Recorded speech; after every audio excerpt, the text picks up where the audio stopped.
Unexpected Journey, Memoir of a Siberian Deportee by Juzė Avižienytė-Žukauskiene. Translated from Lithuanian and narrated by Giedrė Kumpikas, niece of the author, and by Isabelle Kumpikas, the sister of the author. Chapter 10. One more small episode from the journey by train. A judge, Žilinskas from Kaunas, was being deported together with us. A cranky and self-serving man. His wife was a very caring and accommodating little Russian woman. Once she came running up joyfully carrying some sort of buns and gave them to her husband. "Simusenka, I brought you some piroshki with mushrooms," and waited to see with what gratitude her Simusenka would eat them. Her husband tasted them, made a face and said, "Oh, they're disgusting." The poor wife became upset, stretched out her hand to take them and taste them herself to see if they were really so disgusting. But her husband clutched all three to himself, and we all covered our mouths with whatever we could so as not to burst out laughing. Žilinskas was in general cranky, a pessimist, and the biggest egotist whom we had ever met. When we were still traveling over the Siberian expanses, while the stations were far apart and water was very sparingly used, one such night I heard his wife's whisper. We were lying next to each other on the same plank beds. "Simusenka, give me a drop of water. My mouth is very dry. I have a headache."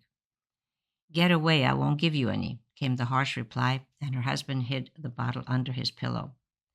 I took our hot water bottle, in which there was still some warm and rather smelly water, but it was still water, and the stations, we scooped it into whatever could hold water. I poured some into a cup and gave it to our neighbor. She drank it greedily, grabbed me, and began to kiss me with tears in her eyes, apologizing that she had robbed us. We all disliked Žilinskas. And after that incident with the buns, we all adopted the saying, "Oh, disgusting," which meant that even if we didn't like something very much, but we would be reluctant to give it up. Whenever the doors of the car would slam shut, he would always quote a saying from Dante's Inferno, "Abandon all hope, ye who enter here." He would express apprehension that we were being taken to Central Asia, where there were many types of disgusting fruit. However, we were overjoyed and actually dreamed of getting some greens or fruit. But on the journey, in no way would our guards allow anyone with any berries or fruit near us. We were only able to buy some steamed milk, steamed mushrooms, and some potato buns. We used to grumble, but Žilinskas would rejoice. "It's a good thing they don't give us any of that junk, typhoid." Perhaps he was right.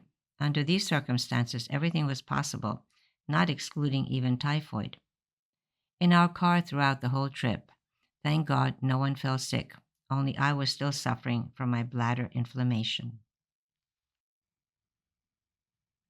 Notes: Simusenka, Russian Sima, a diminutive and endearing term for Simonas, that is, Simon.